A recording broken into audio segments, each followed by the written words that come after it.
रब्बना इन्नना आमन्ना फ़ग़फ़िर लना ज़ुनूबना वक़िना अज़ाबन्नार।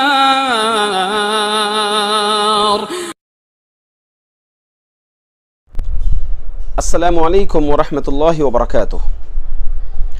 अल्हम्दुलिल्लाहि रब्बिल आलमीन वल आक़िबतु लिल मुत्तक़ीन वस्सलातु वस्सलामु अला अशरफिल अंबियाइ वल मुरसलीन व अला आलिहि व अस्हाबिहि अजमईन व मन तबिअहुम बि इहसानिन इला यौमिद्दीन।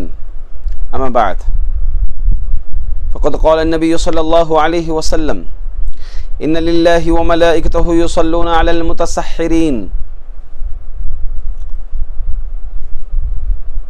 मुअज़्ज़ज़ व मुहतरम मुशाहिदीन व मुशाहिदात, चौथे एपिसोड में आप तमाम लोगों के लिए खुश आमदीद हो। पिछले 3 एपिसोड के बाद आज का ये चौथा एपिसोड, हमारा चौथा हिस्सा इंशाअल्लाह सहरी के मसाइल और इफ्तार के मसाइल पर मुश्तमिल होगा बिइज़्निल्लाह ताला। सहरी, इसके ताल्लुक़ से अल्लाह के रसूल सल्लल्लाहु अलैहि वसल्लम ने फरमाया कि सहरी में बहुत बड़ी फ़जीलत है, सहरी करने वालों के लिए बहुत बड़ी फ़जीलत है। बल्कि फ़रिश्ते अल्लाह ताला अपनी रहमतें भेजते हैं और फ़रिश्ते जो है दुआ करते हैं सहरी करने वालों पर। जैसा कि हदीस में कहा गया कि बेयकीनन अल्लाह ताला और फ़रिश्ते सहरी करने वालों पर अल्लाह रहमतें भेजते हैं और फ़रिश्ते दुआएं देते हैं। तो मालूम हुआ इंसान को सहरी करना चाहिए, एक मोमिन को सहरी करना चाहिए। सहरी के ताल्लुक़ से दीगर हदीसों में ये फरमाया कि यहूदियों की मुखालफत करें, क्योंकि यहूद सहरी नहीं करते हैं। हदीस में कहा गया, अनस रज़ी अल्लाह तआला अन्हु रावी हैं इस हदीस के, फरमाया तसहरू, तुम सहरी करो, फ़इन्न फ़िस्सुहूरि बरका, क्योंकि सहरी में बरकत है। एक तो हदीस ये हो गई कि सहरी में बरकत अल्लाह रब्बुल इज़्ज़त रखा हुआ है। बरकत हर एतबार से बरकत है, हत्ता कि आप ये कह लें कि सहरी करने से रोज़े के आखिरी तक, इफ्तार तक इंसान का बाकी रहना, एक मोमिन का कंट्रोल में रहना खाने पीने से, और वो ग़िज़ा में उतनी बरकत कि उससे वो बाकी रहें, उसको कोई तकलीफ़ ना हो, तो ये भी एक तरह से बरकत है। हत्ता कि ये सहरी जो है एक इबादत है। इसीलिए कहा गया कि यहूदियों की मुखालफत करो। हमारा मामला देखिए, रोज़े में मुखालफत करना है, क्योंकि वो लोग यौम आशुरा को रोज़ा रखते थे, तो अल्लाह के रसूल सल्लल्लाहु अलैहि वसल्लम ने कहा एक दिन पहले आप रोज़ा रखो। इसी तरह से यहूदियों से और मुशरिकीन से मुखालफत करना है। अल्लाह के रसूल सल्लल्लाहु अलैहि वसल्लम ने कहा कि वो मूँछें बड़ी छोड़ती हैं, आप दाढ़ियाँ छोड़ो और मूँछों को छोटी करो। कई एतबार से यहूदियों की मुखालफत करने का हुक्म दिया गया है हमें हदीसों में। तो इसमें अल्लाह के रसूल सल्लल्लाहु अलैहि वसल्लम ने कहा फ़स्लु मा बैना सियामिना व सियामि अहलिल किताब अकलतुस सहर। मुस्लिम शरीफ की रिवायत है। फरमाते हैं अहले किताब के और हमारे रोज़े में फ़र्क ये है सहरी का खाना। तो सहरी का खाना ये मुसलमानों का रोज़ा है, सहरी का ना खाना ये यहूदियों का रोज़ा है। हमारे पास हमारे कई नौजवान एक बहुत बड़ी गलती करते हैं। रात में 1 बजे 12 बजे पेट भर के खा लेते हैं और सहरी के वक्त उठते नहीं, डायरेक्ट वो फजर को उठते हैं, नियत करके सो जाते हैं कि मैंने अब जो खाया वही सहरी। देखिए, सहरी का एक वक्त मुतय्यन है, उस वक्त में आपको सहरी करनी है। सहरी का वक्त क्या है? तुलूए फजर से पहले, बिज़्ज़ब्त आपको तुलूए फजर से पहले करना चाहिए और इसमें ताख़ीर करना चाहिए। ताखीर करना चाहिए इसमें, मैं इंशाअल्लाह आगे हदीस लाऊंगा। तो बहरहाल इस हदीस में हमें मालूम ये हुआ कि सहरी करना हमारे रोज़े में और यहूदियों के रोज़े में फ़र्क ये है कि हमें सहरी करने का हुक्म दिया गया है। वक्त के ताल्लुक़ से अल्लाह के रसूल सल्लल्लाहु अलैहि वसल्लम ने फरमाया तुलूए फजर से पहले और सहरी ताखीर से करने का हुक्म दिया गया है। फरमाया इसमें खैर है। हदीस में आता है इन्ना बिलालन युअज़्ज़िनु बिलैलिन फकुलू वशरबू हत्ता युअज़्ज़िन इब्ने उम्मे मक्तूम। फरमाया कि बिलाल जब अजान दे तो तुम सहरी करो, खाओ पियो, और जैसे ही अब्दुल्ला बिन उम्मे मक्तूम अजान दें तो तुम सहरी से रुक जाओ। सहरी ताखीर करने का क्या मतलब है कि क्या फजर की नमाज के बाद सहरी कर लें, कि क्या अजान हो रही है सहरी करना शुरू करें, कि क्या सूरज जो है तुलू हो रहा है तब सहरी करें? नहीं, सहरी की ताखीर का मतलब ये है कि आप तुलूए फजर से आखिरी वक्त में जितना हो सके आप खाएं। आप देखें, दो रिवायतें हमारे सामने आती हैं, मैं आपके सामने पेश करूंगा। एक सहल बिन साद रजी अल्लाह तआला अन्हु की क्या फरमाते हैं, कुन्तु अतसहरु फी बैती सुम्मा यकूनु सुरअती अन उद्रिका सुजूद मअ रसूलिल्लाह सल्लल्लाहु अलैहि वसल्लम। बुखारी शरीफ की रिवायत है, तालिकन जिक्र किया है। फरमाते हैं, क्या फरमाते हैं कि मैं मेरे घर में सहरी करता था और फिर मैं जल्दी जल्दी इस घर से जल्दी करता ताकि मैं अल्लाह के रसूल सल्लल्लाहु अलैहि वसल्लम के साथ सजदे में शरीक हो जाऊं, यानी नमाज पढ़ लूं। तो मालूम ये हुआ कि आप आखिरी वक्त सहरी करते थे। तो आखिरी वक्त क्या है? एक हदीस में इसकी भी मिक़दार बताई गई है, कहा गया है क़द्रु 50 आयतन। सहरी और फजर के दरमियान जो फासला बताया गया है तकरीबन 50 आयतों का फासला बताया गया है। मतलब ये है तुलूए फजर जो होती है, अजान का एतबार नहीं, तुलूए फजर का एतबार होगा, अव्वल वक्त का एतबार होगा। तुलूए फजर और आपकी सहरी के अख्तिताम दोनों में फ़र्क ये है कि आप 50 आयतें पढ़ने की मिक़दार दें। 50 आयतें छोटी आयतें, जैसे अगर मैं कहा जाऊं तो 9-8 से 10 मिनट का फासला इसमें मिलता है अगर आराम से पढ़ें। हत्ता कि अपने अपने पढ़ने के एतबार से मैक्सिमम 8 मिनट या 9 मिनट का फासला जो है इसमें मिलता है। तो कोशिश ये होनी चाहिए, अगर किसी की दवाई खानी है तो वो खाने के बाद अलल फौर दवाई खा ले। ऐसा नहीं कि अजान के इंतज़ार के वक्त अजान के वक्त दवाई खा रहे हैं। कुछ लोग सहरी ताखीर से करना है ये कह कर के इतनी गलतियां करते हैं सहरी में कि अजान होती रहती है, वो सहरी करते रहते हैं। यहाँ पर कुछ मसले हैं सहरी के मुताल्लिक़। पहली बात ये है कि अगर कोई सहरी में उठे इस हाल में कि गुस्ल उस पर वाजिब हो गया है, मुहतलिम हो गया है वो, तो ये आदमी क्या करेगा, ये औरत क्या करेगी? तो इसके ताल्लुक़ से ये है, शरीयत हमारी कहती है कि अगर वक्त कम है, सहरी करने का मिक़दार कम है, तो ये वज़ू करके सबसे पहले सहरी कर लें, फिर जो है वो अजान के बाद भी गुस्ल करके फजर की नमाज पढ़ें। तो देखिए कितनी कदर मालूम हुई सहरी की, क्योंकि वक्त मुख्तसर वक्त है, तो आपका नहाने से ज़्यादा सहरी यहाँ पर इम्पोर्टेंट दिया जा रहा है, अहम बताया जा रहा है। इसी तरह से अगर मुहतलिम है, गुस्ल का भी वक्त है, सहरी का भी वक्त है, आपके पास आधा घंटा मिल रहा है, पौना घंटा मिल रहा है, तो आप सबसे पहले गुस्ल ही करेंगे, उसके बाद सहरी करेंगे। आपके पास मुख्तसर मुद्दत मिली तो आप ऐसी सूरत में पहले सहरी करेंगे, फिर जो है वक्त होने की सूरत में आप गुस्ल करेंगे। तो इंशाअल्लाह आपने सुन्नत को पाया, सुन्नत पर आपने अमल किया। इसी तरह से कोई उठा, देखा कि फजर की अजान के लिए सिर्फ मुख्तसर सा वक्त बाकी है, या कोई खा रहा था, अजान हो गई और बर्तन में खाना मौजूद है, तो उसको चाहिए कि वो अपनी बर्तन को मुकम्मल साफ़ कर लें। जो बर्तन में हैं उसको ख़त्म कर लें, इंशाअल्लाहुल अज़ीज़ अल्लाह ताला माफ़ फरमाने वाला है। मगर ऐसा नहीं होना चाहिए कि पहले ही एडवांस में अपनी बर्तन भर लिया, क्योंकि हदीस है कि अजान हो तो भी आप अपने बर्तन को साफ करना चाहिए, ये नीयत नहीं होनी चाहिए, बल्कि आप कोशिश किए मगर वक्त हो गया। कभी होता है ऐसा, मगर आदमी इसको आदत ना बनाए, फौरी तौर पर वक्त का पासो लिहाज करें।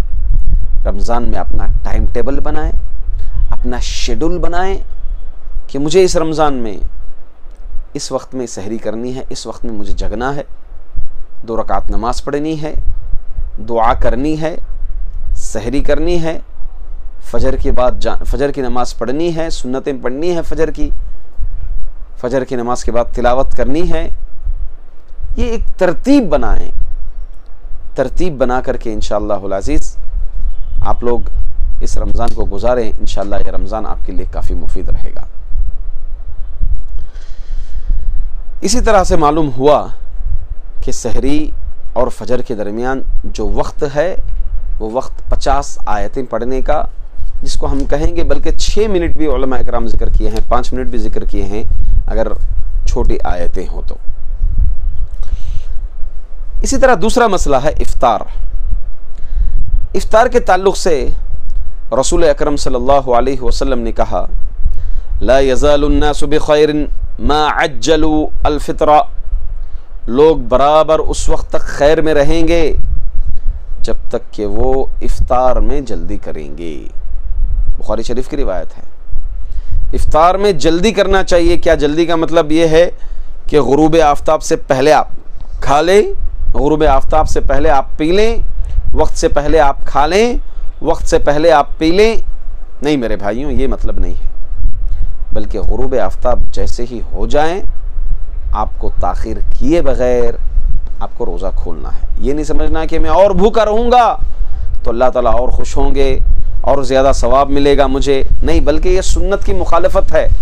आपकी इबादत कितनी भी बड़ी हो उस वक्त तक कबूल नहीं होती जब तक कि आप सुन्नत के मुताबिक नहीं करेंगे। आपकी इबादत जितनी भी छोटी हो, अगर सुन्नत के मुताबिक हो, छोटी ही सही, अल्लाह ताला जो है उस इबादत को फ़ौरन कबूल फरमा लेते हैं। तो लिहाजा हमें सुन्नत के मुताबिक इफ्तार में जल्दी करना चाहिए। इसी तरह से अगर कोई आदमी ला इल्मी के बेस पर मालूम नहीं हुआ, ये समझा कि वक्त हो गया, आफ्ताब गुरूब हो गया, अचानक अबर आबलूद हुआ तो ये समझा वक्त नहीं देखा, कुछ घड़ी नहीं थी उसके पास, मगर आज के ज़माने में तो है ऐसा हो गया, मुमकिन है कि घड़ी भी नहीं है, कुछ भी नहीं, कुछ ऐसी जगह पर है वो कुछ भी नहीं है उसके पास। अब उसको ये समझ करके, नियत दिल को अल्लाह ताला जानता है, ये समझ रहा है कि वक्त हो गया है, वो खा लेता है, पी लेता है, फिर बाद में उसको मालूम हुआ कि वक्त अभी नहीं हुआ। तो ऐसी सूरत में क्या करना चाहिए? ऐसी सूरत में इंशाअल्लाहुल अज़ीज़ उसका रोज़ा बर्बाद नहीं होएगा, उसका रोज़ा ज़ाये नहीं होएगा, क्योंकि ला इल्मी के बेस पर किया है। ऐसा एक वाक़या अहद नबवी का है। अस्मा बिन्त अबू बकर रज़ियल्लाहु ताला अन्हा वो फरमाती हैं कि एक मरतबा हम वक्त बदल अब्र आलूद हुआ, वक्त हो गया, गुरूब आफ्ताब हुआ समझ करके हम लोग जो है इफ्तार कर लिए, मगर फिर हमें मालूम हुआ कि सूरज तुलू हुआ फिर से। फिर जैसे अल्लाह के रसूल सल्लल्लाहु अलैहि वसल्लम के पास बात मालूम है तो आप सल्लल्लाहु अलैहि वसल्लम हमें क़ज़ा का हुक्म नहीं दिया। तो क़ज़ा का हुक्म न देना इस बात की अलामत है कि ये रोज़ा मुकम्मल होगा, ये रोज़ा मुकम्मल हो गया, क्योंकि ला इल्मी के बेस पर हुआ है। इसी तरह अल्लाह के रसूल सल्लल्लाहु अलैहि वसल्लम फरमाते हैं, इन्नल्लाह तजावज़ अन उम्मती अल ख़ता वन निस्यान व मस्तुक्रिहु अलैहि, बेशक अल्लाह ताला माफ़ कर देते हैं गलती को, भूल को, और जो ज़बरदस्ती हो उसको माफ़ कर देते हैं। रब्बना ला तुआखिरना इन नसीना औ अख्ताना, ऐ अल्लाह हमारा मुआख़ज़ा ना कर अगर हम भूल जाएं, अगर हम गलती करें। तो शरीयत में जो है भूल से हर गुनाह जो है माफ़ है। हुकूक़ुल्लाह में हर गुनाह जो है भूल से किया जाने वाला गुनाह माफ़ माना जाएगा। इफ्तार के सिलसिले में ऐसा रोज़ा जो हम विसाल, सोम विसाल कहते हैं, इससे अल्लाह के रसूल सल्लल्लाहु अलैहि वसल्लम मना फरमाए हैं। सोम विसाल, सोम विसाल किसको कहते हैं कि आप सुबह में सहरी किए, इफ्तार का वक्त आया, आप इफ्तारी नहीं किए, ऐसे ही आप भूखे रोज़ा हैं, यहाँ तक कि आप दूसरा दिन कंटिन्यू कर रहे हैं। अल्लाह के रसूल सल्लल्लाहु अलैहि वसल्लम ने मना फरमाया है इससे। विसाल आप ये अजर ज़्यादा मिलेगा इस एतबार से करेंगे तो क़तअन जो है इसमें आपको सवाब नहीं मिलेगा। इफ्तार किस चीज़ के ज़रिए करना चाहिए? हमारे पास एक गलत फहमी है, क्या है कि इफ्तार खजूर से करना चाहिए। अच्छी बात है, अगर खजूर नहीं मिला तो पानी से करना चाहिए, ठीक है। पानी नहीं मिला तो नमक से करना चाहिए। ये एक ज़ईफ़ बात, मनगढ़ंत बात में लोग बैठे हुए हैं। ऐसी कोई बात नहीं है। हदीस हमें क्या कहती है कि अफजलियत अगर आपके पास है वो चीज़ तो अफजलियत ये है, अल्लाह के रसूल सल्लल्लाहु अलैहि वसल्लम के ताल्लुक़ से आता है, कान नबी सल्लल्लाहु अलैहि वसल्लम युफ्तिरु अला रुतबातिन, अल्लाह के रसूल सल्लल्लाहु अलैहि वसल्लम रुतब खजूर से इफ्तार करते थे। रुतब किसको कहते हैं? कच्चा खजूर, अदगदरा खजूर जो दरख्त से तोड़ा हुआ होता है, इसको रुतब कहा जाता है। अगर आपके पास मुयस्सर रहे तो आप रुतब खजूर, कच्चे खजूर से आप रोज़ा खोलें, ज़्यादा सवाब मिलेगा। फ़इलम तकुन, अगर वो नहीं है, फ़अला तमरातिन, अगर नहीं है तो नॉर्मल खजूर से आप, सूखे खजूर से, नॉर्मल खजूर से आप रोज़ा खोल लें, इफ्तार कर लें। फ़इलम तकुन, अगर वो भी नहीं है तो अल्लाह के रसूल सल्लल्लाहु अलैहि वसल्लम पानी के कुछ घूंट से रोज़ा इफ्तार कर लिया करते थे, रोज़ा खोल लिया करते थे।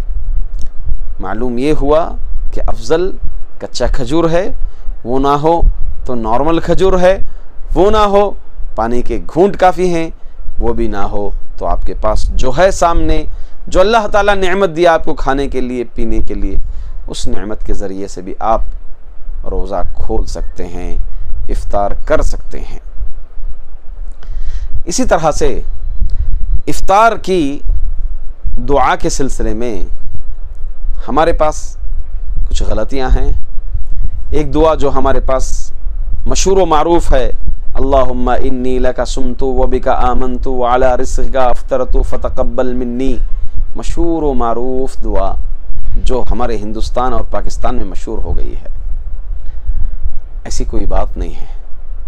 अल्लाह के रसूल सल्लल्लाहु अलैहि वसल्लम से जो वाज़ेह और साफ हदीस में जो वारिद है, इफ्तार से पहले नहीं बल्कि इफ्तार के बाद आपको जो दुआ करनी है वो ये है, ज़हबज़्ज़मअु वब्तल्लतिल उरूक़ वसबतल अज्रु इंशाअल्लाह। ज़हबज़्ज़मअु, प्यास बुझ गई, वब्तल्लतिल उरूक़, और रगें तर हो गई, भीग गई, वसबतल अज्र इंशाअल्लाह, सबर अजर साबित होगा इंशाअल्लाहुल अज़ीज़, अजर मिलेगा अल्लाह ताला की इजाज़त से। तो मालूम ये हुआ कि सही दुआ ज़हबज़्ज़मअु वब्तल्लतिल उरूक़ वाली है, जबकि हमारे पास मनगढ़ंत दुआएं रच गए हैं, गढ़ लिए हैं, बना लिए हैं, पता नहीं कौन से तरीक़े हम अपना लिए हैं।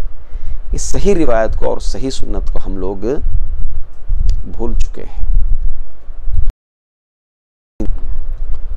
मुअज़्ज़ज़ मुशाहिदीन, इफ्तार करना इसमें कई फजीलतें हैं, उसके साथ साथ इफ्तार कराने की भी बेशुमार फजीलतें हैं। इफ्तार कराने की भी फजीलत सही हदीस से वारिद है।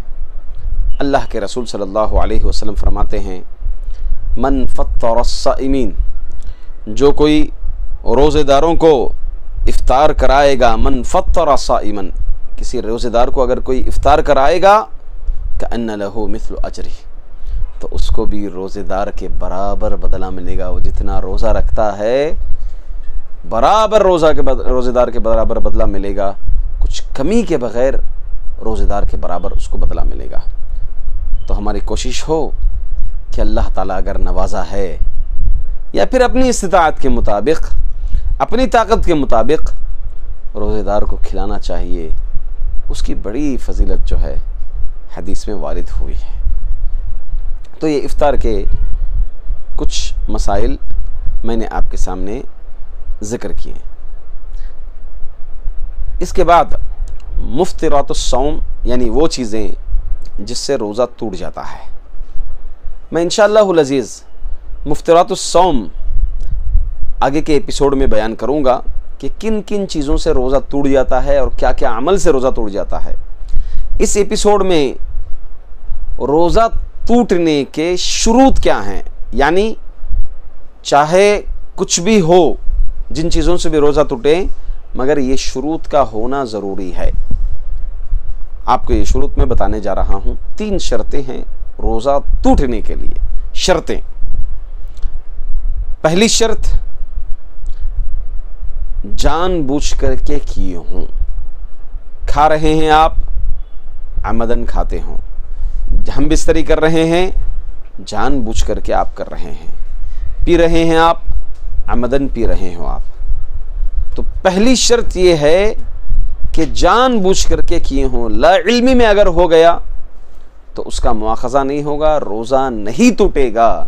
जैसा कि मैंने पहले ही जिक्र किया था हदीस अस्मा बिन्त अबी बकर रज़ी अल्लाह तआला अन्हा की, कि वो फरमाती हैं कि हम खा लिए थे, पी लिए थे वक्त के होने से पहले ही, ये समझ करके कि वक्त हो गया है। फिर जब सूरज तुलू हुआ, दोबारा रोशन हुआ, तो हमें क़ज़ा का हुक्म नहीं दिया गया। इस बात की दलील है कि अगर कोई ला इल्मी में खा लें, भूल करके खा लें, इसी तरह रोज़ेदार है, अब वो अचानक खड़ा था, प्यास लग रही थी, उसके जहन में ही नहीं है कि मैं रोज़े से हूँ, उसने पानी पकड़ा और पी लिया,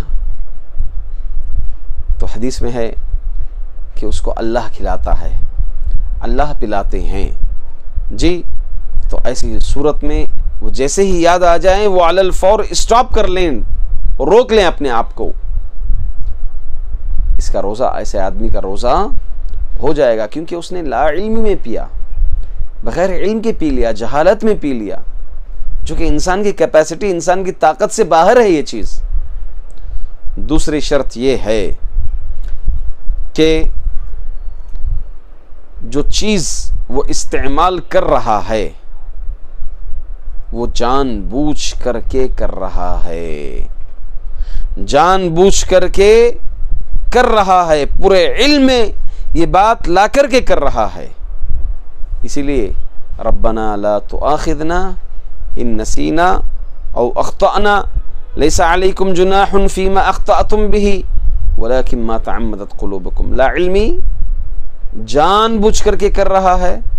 तो और तीसरी शर्त जो उलमा इकराम ये बताए हैं कि मुफ्तिर शय, जिस चीज़ से रोज़ा टूटता है, वो इंसान के खुद के इरादे से हो, उसके खुद के इरादे से हो, बग़ैर इरादे के उसके हो रहा है, तब भी जो है रोज़ा नहीं टूटेगा। मिसाल के तौर पर एक मुसलमान है, उसको 4-5 लोग पकड़े, जबरन उसके मुंह में पानी डाल रहे हैं, जबरन उसके मुंह में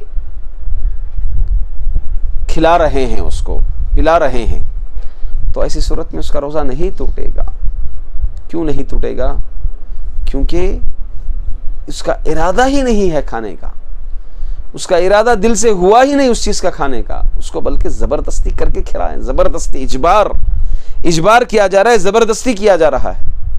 ज़बरदस्ती करके अगर किए जाते हैं, इसी तरह किसी को पकड़े, कुछ लोग मिलकर के ज़िना किए, उसके साथ हम बिस्तरी किए ज़बरदस्ती बांध करके, तो ऐसी सूरत में भी उसका रोज़ा नहीं टूटेगा, क्योंकि उसके दिल के इरादे से बाहर ये चीज़ हो रहा है, बाहर उसके दिल के इरादे से ये अमल हो रहा है। तो इंशाअल्लाहुल अज़ीज़ रोज़ा टूटने के लिए ये 3 शर्तें जहन में रख लें। ला इल्मी से हो, नहीं टूटेगा, अमदन हो, टूटेगा, बग़ैर इरादे से हो रहा है बल्कि ज़बरदस्ती की जा रही है, तब भी जो है उसका रोज़ा नहीं टूटेगा। आज हम यहाँ पर इख्तिताम करते हैं। इंशाअल्लाह अगले एपिसोड में रोज़ा तोड़ने वाली चीज़ें क्या क्या हैं, किन किन चीज़ों के ज़रिए से रोज़ा टूट जाता है, उसको हमें जानना चाहिए। इंशाअल्लाह अगले एपिसोड में बताया जाएगा। अल्लाह ताला से दुआ है कि अल्लाह ताला हमें सहरी की बरकत हासिल करने की तौफीक अता फरमाए और इफ्तार में जल्दी करने की तौफीक अता फरमाए। आमीन।